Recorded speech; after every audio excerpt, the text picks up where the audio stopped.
पहाड़ से मैदान तक बिगड़ा मौसम, बारिश बर्फबारी से बड़ी ठंड, येलो अलर्ट जारी। सहकारिता समितियों के चुनाव मामले में सरकार को नहीं मिली राहत, अपील की खारिज। रुड़की में रबड़ की फैक्ट्री में लगी भीषण आग, सब कुछ जलकर खाक।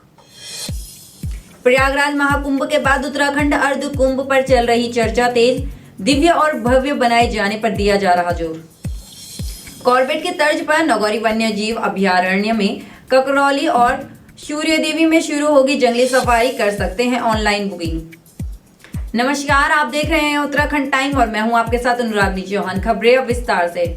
राज्य में आज भी मौसम बिगड़ा हुआ है। पहाड़ों से मैदान तक बारिश और बर्फबारी ने ठंड में इजाफा कर दिया है। गंगोत्री, यमुनोत्री और हर्षिल में भी भारी बर्फबारी हो रही है। उधर देहरादून समेत हरिद्वार, उधम सिंह नगर, उत्तरकाशी, रुद्रप्रयाग, टिहरी, पौड़ी, चमोली, पिथौरागढ़, बागेश्वर, अल्मोड़ा, नैनीताल व चंपावत जिले के अधिकांश इलाकों में बारिश हो रही है। वहीं मौसम केंद्र की ओर से 3500 मीटर से अधिक ऊंचाई वाले इलाकों में बर्फबारी और ओलावृष्टि के साथ कुछ स्थानों में भारी बारिश का येलो अलर्ट जारी किया गया है।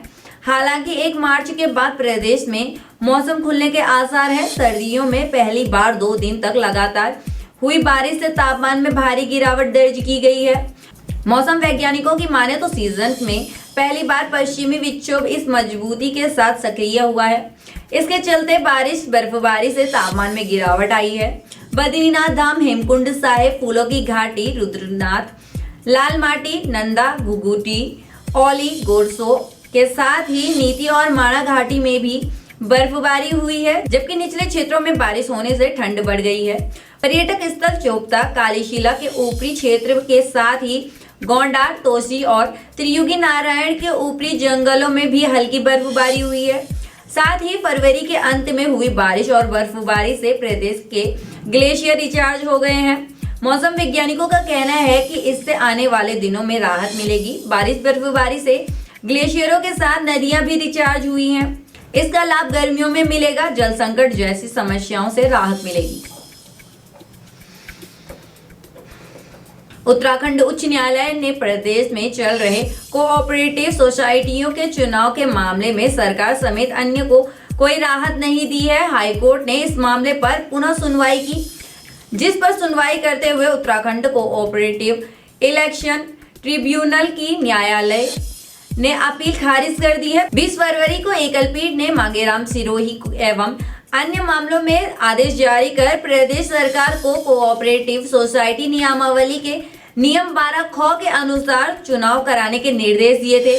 बता दें, नियम 12 ख में कहा गया है कि कोऑपरेटिव सोसाइटी चुनाव में मतदान का हकदार सिर्फ वही सदस्य होगा जो 3 सालों से सोसाइटी का सदस्य होगा और इस अवधि में उसके द्वारा एक बार लेन देन किया गया हो। एकल पीठ के इस आदेश को ट्रिब्यूनल की ओर से अपील दायर कर खंडपीठ में चुनौती दी गई। वरिष्ठ न्यायमूर्ति मनोज कुमार तिवारी और न्यायमूर्ति आशीष नैथानी की खंडपीठ में बीते दिन अपील पर सुनवाई हुई। प्राधिकरण और प्रदेश सरकार की ओर से कहा गया कि चुनाव प्रक्रिया शुरू हो गई है। इस बीच कई प्रतिनिधि निर्विरोध चुनाव जीत गए हैं। अदालत के आदेश से पूरी चुनावी प्रक्रिया प्रभावित होगी। सरकार की ओर से यह भी कहा गया कि नियम 12 ख महिलाओं को 30% आरक्षण का प्रावधान नहीं देता है। सरकार की मंशा कोऑपरेटिव सोसाइटी में महिलाओं को 30% आरक्षण दिलाना है। साथ ही केदारनाथ चुनाव के चलते सोसाइटी चुनाव की तिथि में संशोधन करना पड़ा। इसके विपरीत प्रतिवादी की ओर से कहा गया कि सरकार ने सोसाइटी चुनाव के लिए प्रक्रिया 12 सितंबर 2024 को शुरू कर दी थी। इसी बीच सरकार की ओर से कई बार तिथियों में परिवर्तन करने के साथ ही चुनावी नियमावली में संशोधन कर दिया गया। चुनावी प्रक्रिया शुरू होने के बाद नियमावली में संशोधन करना गलत है। अंत में अदालत ने विस्तृत आदेश पारित करते हुए ट्रिब्यूनल की अपील को खारिज कर दिया है। हरिद्वार के रुड़की में एक रबड़ फैक्ट्री में अचानक आग लग गई। देखते ही देखते आग ने विकराल रूप ले लिया। सूचना पाकर पहुंची दमकल विभाग की टीम ने कड़ी मशक्कत के बाद आग पर काबू पाया। हालांकि फैक्ट्री में लगी इस आग की घटना से लाखों का सामान जलकर खाक हो गया। फिलहाल दमकल की टीम आग लगने के कारणों को पता लगा रही है।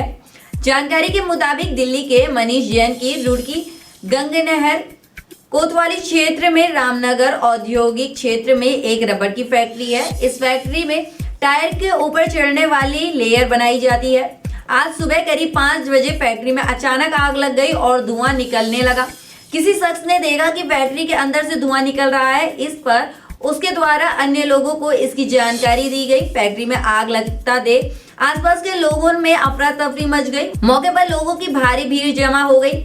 कुछ ही देर में आग ने विकराल रूप ले लिया। इसी बीच आग लगने की जानकारी किसी ने दमकल विभाग को दे दी। सूचना मिलते ही तत्काल दमकल कर्मियों की टीम मौके पर पहुंची और आग पर काबू पाने का प्रयास किया। 4 घंटे बाद आग पर काबू पाया जा सका।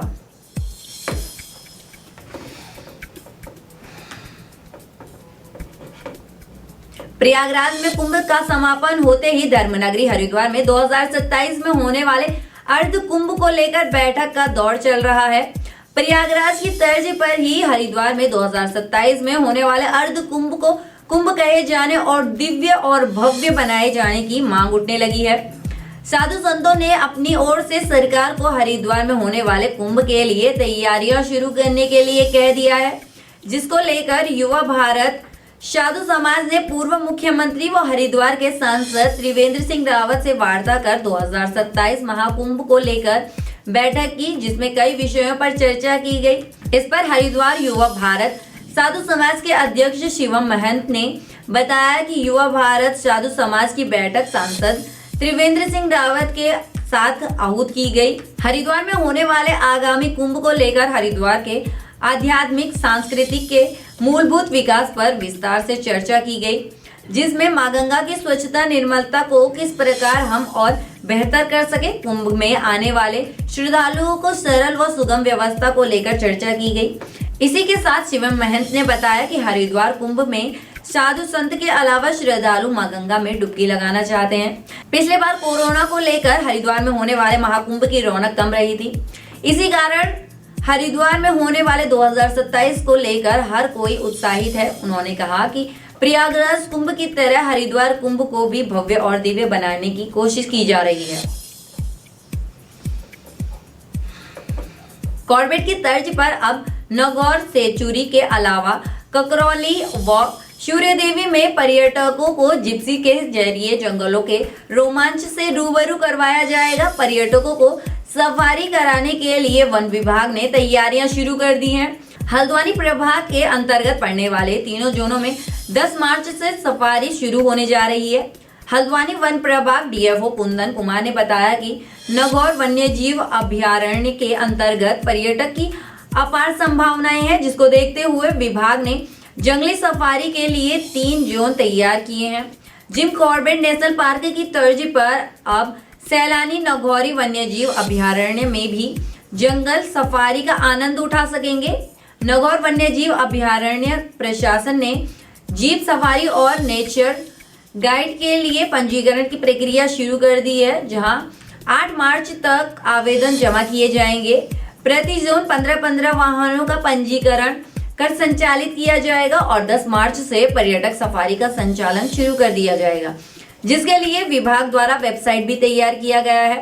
वेबसाइट के माध्यम से पर्यटक ऑनलाइन बुकिंग कर सकेंगे। बाकी की तमाम खबरों के लिए बने रहे उत्तराखंड टाइम पर। धन्यवाद।